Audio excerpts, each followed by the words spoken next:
Bloomberg Audio Studios. Podcasts, radio, news.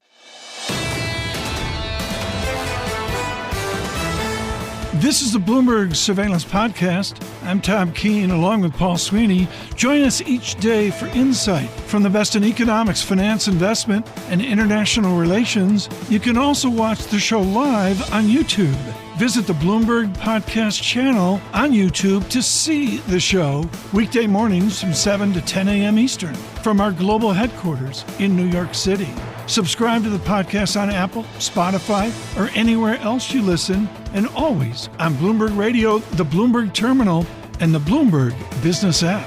We're going to have a major grown-up talk here. There's going to be a little jargon involved here. Damian Sassar and Tom Keene. And joining us, Catherine Kaminski, AlphaSimplex, Chief Research Strategist, barely describes the academic and quantitative finance abilities here. Katy, you are trend-based. I'm trend-based. Dean Kernett is trend-based. Bruno DePure, the giant of quant at Post Dilemma, he's trend-based. Was the trend shattered over what we saw 10 days ago? Yes, I have to admit, it's been a really tough environment for trend, because if you look at, let me just make one point here. The 50-day moving average for the S&P has recovered in the last 6 days to be only 2% down. We basically went from everything's going wrong back to, well, I guess it's okay. And so the world is just, from a trend perspective, shifted significantly. And some of the new trends that we're seeing, they're weak, right, but they're very different. I'm going to go to August 6th. And folks, this involves Wells Waldo, parabolic SAR, all sorts of fancy things, a thing called ADX DMI. Kaminski got an A+ on the exam. I got a C-. She ruined the curve. Katy, I'm looking at a lot of fancy quant technicals, and what I saw is a jump condition. How do you get back on trend after a jump condition? Well, this is a good question, because what happens when you have such a big move is it adjusts trend signals a lot. So you have to think a little bit about the type of trend filter that you're using. Some models are going to be much more like your classic moving averages, and those really adjust aggressively when you have that type of move. But you can also use other types of models that may sort of Windsorize or remove some of the outliers, and those may not be as much affected. But the truth is, there may be information in this recent event that could be foreboding for potential trends to come. Katy, let's Windsorize together. You're talking 200-day moving average. I'd like to focus your attention on credit spreads, specifically sovereign credit default swap spreads, 5-year. 15 of the 25 riskiest issuers, their spreads are below their 200-day moving averages. Spreads barely moved in the recent sell-off. Talk to us about the signals you're taking away from the credit market. So the challenge with the credit market is not everything falls in one particular drop. And I think what I'm thinking about for credit is, if you think about past crisis periods or other recessionary periods, it doesn't hit all markets at the same time. So I'm concerned that this recent event could just be a little bit of a warning signal that, things are not necessarily going to be as soft as we would have liked, and that we could see a more of a recessionary trade in the fall if we see more weaker data. And we know the correlation between rising volatility and the unwind of carry leverage trades, for that matter. Talk to us a little bit about what we've seen in just the last 48 hours. Vol is back down below 16. Carry is coming back. Talk to us about what you envisage as we head through the end of the summer, in which is still quite illiquid. Yes. I think trading volumes tend to always be low in August. And if you look at what's happened, what's surprising to me, the market's acting like, well, that happened, but we're back to normal. And I really think that people are focused on the fact that they think now they're going to get cuts, and that's going to get us through any potential economic weakness. So I think it's surprising how fast market sentiment shifts, right, and people go from being terrified to, everything's fine. Do you think there was carnage out there? Are we going to get reports in 90 days? What was the leverage placed that creates upset given the moves we saw? Was there a lot of leverage out there? I think there was. I mean, if you look at positioning, and the CFTC and the futures markets for sure had massive volumes on those sell-off days. So I think it's more the relative value trades that are the bigger challenge because those tend to have a lot more leverage. So that's why carry, for example, has been in the focus. Yeah. I'd say that for trend, I mean, it was difficult, but the leverage wasn't that high. Damien, on a side note here, I'm having real trouble with the resurgence of option writing as a free lunch. Yes, no. It's killing me. Well, look, I'm doing everything I can on air not to tear it to shreds. Well, and I'm doing everything I can to avoid the carry trade, but Katy, in this case, I really can't because real yield differentials are higher in 30 out of 40 major developed and emerging market economies over the last year, and you've got countries like Brazil, Mexico, Indonesia, and India, which still have 3%, real yields, 2-year real yields that's after inflation. I mean, come on. I mean, like rate differentials are still wide. Investors are still going to be attracted to the carry trade, especially when you've got real yields in Japan at negative 2.5% still. So talk to us a little bit about, what you're seeing in the markets. Can you see people putting leveraged positions back on as we get into the end of this year? I mean, I think you will see that. I definitely think that people got spooked by what happened. But, as you noted, there's just so much divergence across the market. So there's opportunity to be had. And when there's that type of dislocation, it generates interest. What does the real yield technicals tell you? Well, right now, when we're looking at fixed income, the biggest thing that I would say is that we are seeing very, very strong technical signals in fixed income. It's the one asset class that made sort of a seismic shift this summer. Yeah. We've been short fixed income for so long, and now there seems to be a steady view that rates are going down. I think that's something. Yeah, for mere mortals, Katy, what you're basically saying is your technicals are price up, yield lower. Exactly. Okay. Katy Kaminski, I think we'll leave it there.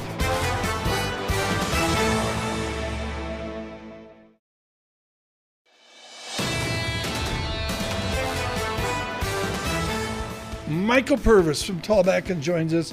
I got 8 ways to go here, Michael Purves. Are we back on trend? Michael Purves, are we back on good trend?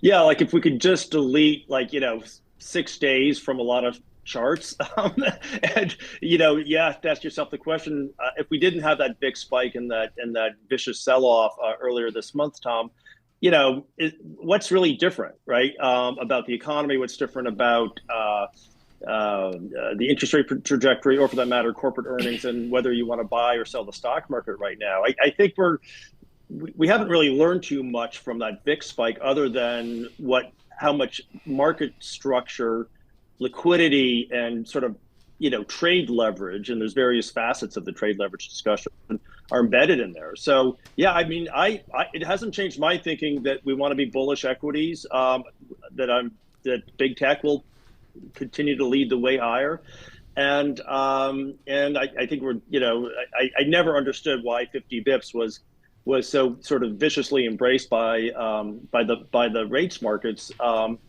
because we had a cool jobs print a few weeks ago. Michael, the unwind of the carry trade, for that matter, the unwind of leverage trades. Yet just 3 days ago, I'm reading your note on precious metals here, and you're talking about silver being a leverage play on gold. So do you think that, in a risk-off environment, one where you want to get more defensive, silver's going to play out for you, or is that more of a play for risk-on investors? Well, that's a great question, and it's a little bit different because to me, it's leverage to the gold price, right? And so the question is to really answer your question, is gold going to do okay in a risk-on environment?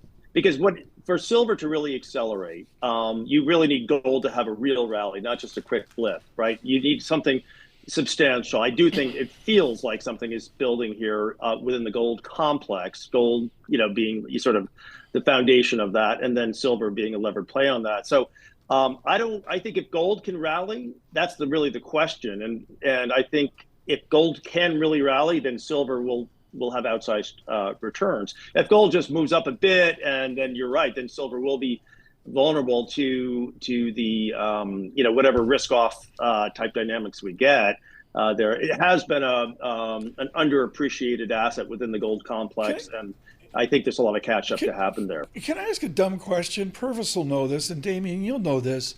I look at silver is like the third floor at Tiffany. But the answer is silver is solar, right? It's like use of silver in solar.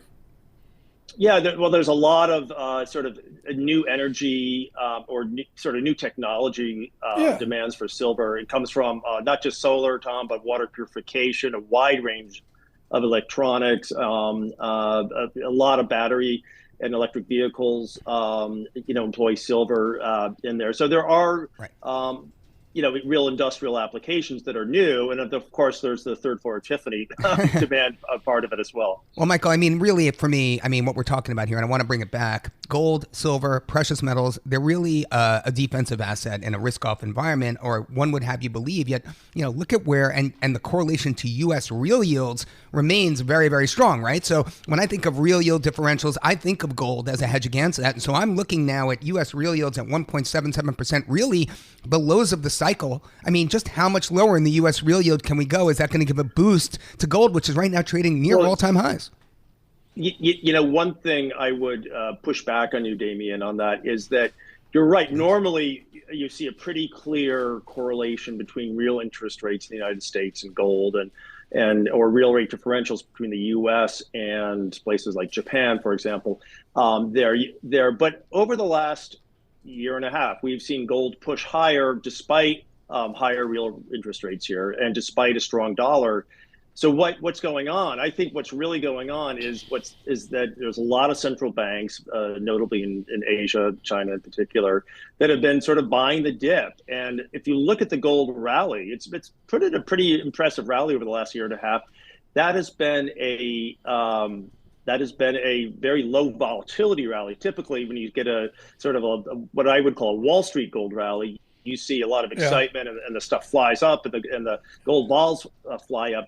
You haven't seen that. And if it's a central bank type of exercise where they're buying dips, but they're not buying at the very tippy top, that's sort of inherently a low, that sort of crushes vol in that asset class there. So I think there's that happening. But here we are looking at an election 4 months from now where both sides are basically endorsing some version of a loose fiscal policy. You haven't seen anything about fiscal tightness from either side here. It's all about, it's really about implementation of fiscal stimulus. That's what the debate is.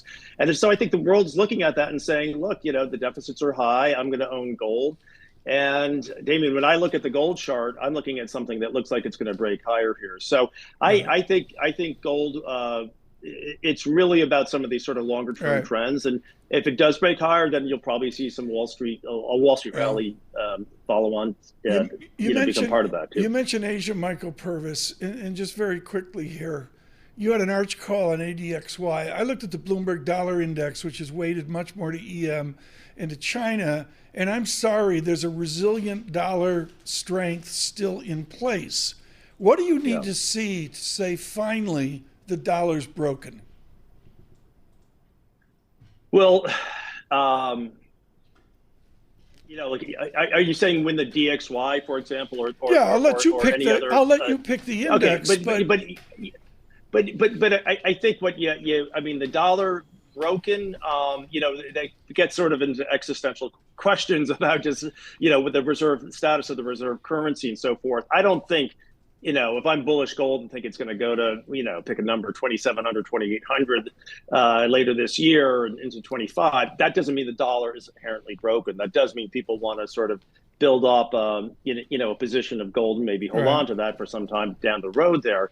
Is the dollar going to break because Europe is suddenly, or get really weaker because Europe is going to suddenly accelerate in economic growth and the central bank there is going to adopt a much more hawkish policy? I mean, I don't really sort of see that. So I think, to me, like the dollar breaking, it's got to come down to, let's talk about dollar weakening. It's got to come down to the rest of the world starting to do a lot better economically with a more overtly hawkish posture from their central banks, while the U.S. economy starts falling apart and the Fed does, sort of emergency cuts. So. Michael, thank you for the brief. Michael Purves, Cash.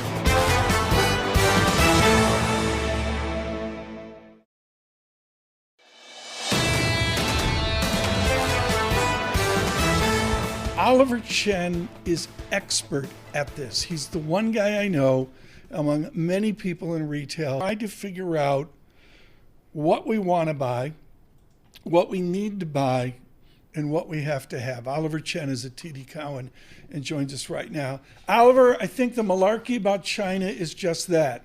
The Chinese, as the Wall Street Journal wrote up, are not dumb. They're going to Japan, they're doing a currency flip, and they're saving on luxury. Is luxury not as gloomy as the gloom because China's doing terrible? Well, luxury is pretty mixed now, right, Tom? In line with what you're saying, China, we're really watching just due to the housing issues and valuation there. But you are right. The Chinese are traveling with the weaker yen, and that's happening. And Japan is seeing very strong numbers. Our main idea here is LVMH. We love Louis Vuitton still, but we're cautious. We're cautiously optimistic in what we're seeing in these trends. And the trends have slowed, unfortunately. Well, the trends have slowed. Do they clear out? Is there a Schumpeterian creative destruction where, luxury A takes over luxury B? Yeah, I think consolidation will continue to be a theme. However, everybody's watching the case with Michael Kors and Tapestry and the FTC. That's something to pay attention to. But consolidation, the big getting bigger, we're seeing deals also with retailers such as Neiman Marcus and Saks, and that's part of what's happening. That's part of why we do like LVMH. They spend $9 to $10 billion in advertising and promotion. Those power brands, Dior, Louis Vuitton, as well as Tiffany. Competing against that scale is certainly very difficult, and the luxury industry already is very concentrated relative to others.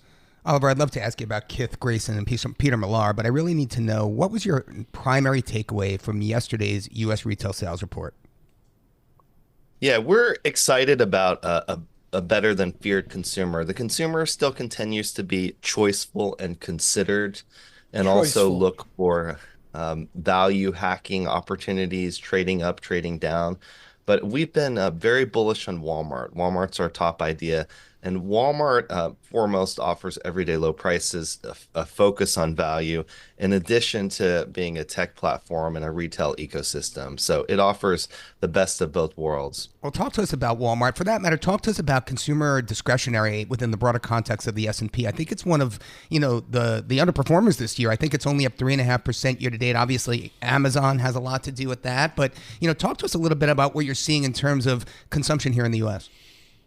Yeah, we are in the midst of a consumer discretionary recession. So those trends have been very tough.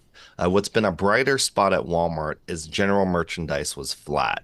That had previously been negative for about 9 quarters. So that's something we're watching. The consumer is very much impacted by inflation and feeling mixed in terms of consumer confidence. There are some brighter spots. Unemployment, it's rising, but it's at a lowish level at 4.3%. There's still dollars of savings on the sidelines.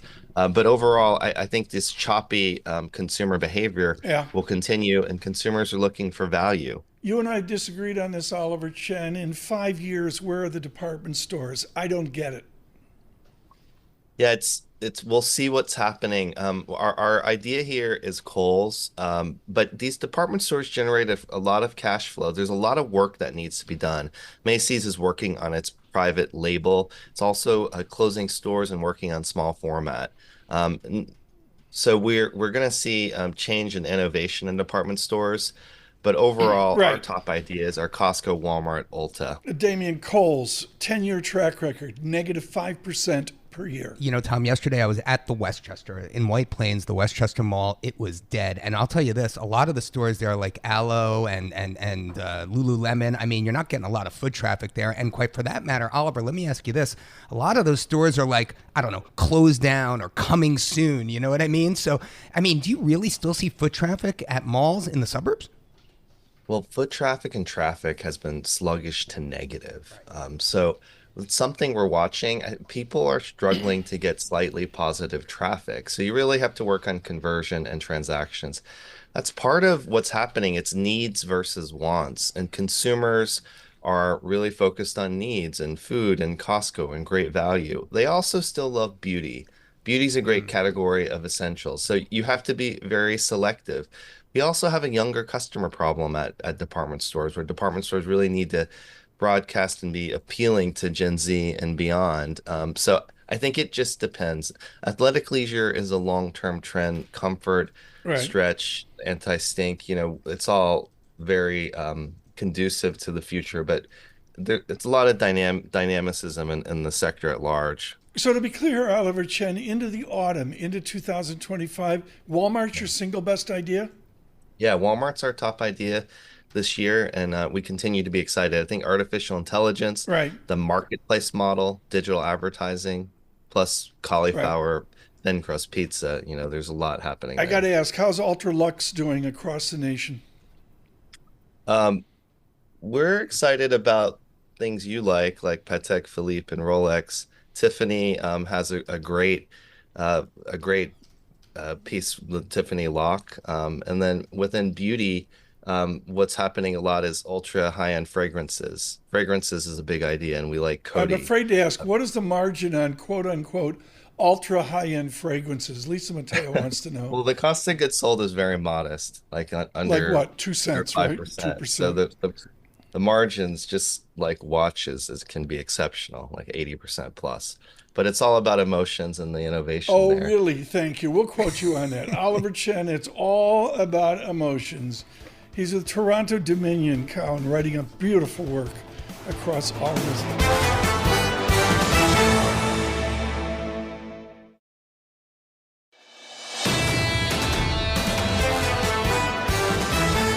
Your daily look at the front pages of Lisa Mateo Hour. Lisa, Friday, what do you got? We're starting off with a scandal in the world of elite high school math. So this will interest you, Tom. The American Mathematics Competition, you know about it. Students spend years preparing for it. Yeah. Attracts attention, top colleges, finance industry recruiters. Been around for 74 years. But the Wall Street Journal is saying there's been online leaks of the test, and it's gotten out. They were available online hours, days before students sat down for the test. Some were free, some had a charge of like a few $100s. But kids heard about it, the leak on TikTok. Parents, math coaches, they're all up in arms. They want the content, administrators to do something, and they did. They did disqualify some students, but it just goes to show you it's getting this out there. This goes to this theme in America of the dumbing of America. Major shout out Jeff Sachs of Columbia, way out front with the discussion of the dumbing down of America, and it forgets Damian Sassower in upper decile. They're doing math in high school, Damian, you and I dreamed of junior year in college. Well, the type of companies that support the AMC, the competition, Citadel, Hudson River Trading, big high-frequency trading firms and hedge funds who are obviously quantitative in focus. Isn't that right, Lisa? Yeah, no, most definitely. And they do, because these are the top of the top. I mean, they go to the math Olympiads. They go internationally to compete with this. Right. This is the top. And a guest of ours, honored to have Wei Leon from BlackRock, she won not 1 year, but 2 year. Really? The Chinese equivalent award in China. That was her ticket to Cambridge, I believe it was. Yeah. But what I would emphasize, folks, is this delusion of the dumbing of America completely ignores an upper decile that's just killing it. Well, Lisa, I'll tell you one thing Cambridge probably doesn't have: sorority houses with blow-dry bars and crystal chandeliers. Isn't that right? And where are you having that? In Miami? It is happening. Blow-dry bars. You sit down. That's what it is. And they blow-dry your hair. These are big-time sorority houses, multi-million-dollar makeovers, crystal chandeliers, okay? Craft rooms so they can make their banners, dining halls, study rooms with video conferencing. I mean, we're talking mega mansions. $15 million per house. I mean, incredible. Wait, are we talking Tri-Delt or Chi Omega? Delta Zeta and Tri-Delt, yes. Tri-Delt. Why did I know that? How did you know? You have no idea my history with Tri-Delt. Oh boy, we want to know. At least 6 or 7. Good morning. But it was all at the secret. Whatever stays at the sink in Boulder, Colorado, stays at whatever the phrase That's is. an offline combo. I like that. The Tri-Delts. The Tri-Delts. A $15 million renovation. University of Arkansas. That's what they have there. University of Alabama. That's Delta Zeta. $17 million. 40,000 100,000 square feet. But the thing is, they need to attract members, right? You look at the Wall Street Journal article, the pictures are amazing of some of these places. Yeah. I mean, these girls are all over social media filming, everything to try and get more people. What I didn't realize is that they start recruiting them right out of high school. It's so different, and this goes to the polarity into this academic season of in England, in France, across continental Europe, they're saying, we don't do that. I wonder what your sorority dues are now as a parent at University of Alabama if your daughter's going to try to. I mean, I'm just curious because, I'm not quite there yet, but I imagine at some point I will be. So. Yes, and that's the one thing the article does not say. I kept looking. I'm like, well, how much does it cost for a kid to go there? But it doesn't It's not costing the kids this year. It's costing the parents next year. This conversation was Kappa Kappa Gamma free, KKG. Next. Space travel. That's where we're going to. SpaceX are going to launch today methane detecting satellite. It's going to track those super polluters. So it's part of a nonprofit, Carbon Mapper. It's the Tanager 1 satellite. So it's about the size of a mini fridge. And basically it goes off and it'll look at companies like oil and gas wells, livestock operations. You've heard about the cows. This is happening today. Full disclosure, though, Carbon Mapper Coalition, it has received funding from Bloomberg Philanthropies. But it's happening today, and they're going to make that data available in the coming months. And it's really going to show where those big movers are, like China. I mean, do we need a new satellite to tell us that China is a major polluter? We have Javier Blas. Thank you so much. Really on a tight schedule. Javier Blas from London yesterday on coal. And it's just the partition between China and India and OECD on coal alone is just absolutely stunning. Next. And the food value wars, I will end you with this. They are heating up again. Subway getting into the competition, okay? So if you like your sandwiches, this is a source from the New York Post. They're saying that they're going to put out this promotion. Okay, remember the $5 hot dog, foot long? Well, that's long gone. Inflation's happened. So now it's $6.99. So that's what they want to do. $6.99 which for a is foot still long? a good price for a foot long, considering that, some of them are like $10. So they're going to make it starting August 26th. You can get the foot long, and it's not just going to be one like how they did a lot of times. It's going to be a different one, for different weeks and for different days. And this is worldwide, across the whole country, not just New York? Yes, they tried it out in LA. Awesome. They made it $7.99. That was a little still too pricey. So they're dropping it $1. They're making it $6. This is the Bloomberg Surveillance Podcast, bringing you the best in economics, finance, investment, and international relations. You can also watch the show live on YouTube. Visit the Bloomberg Podcast channel on YouTube to see the show weekday mornings from 7 to 10 a.m. Eastern from our global headquarters in New York City.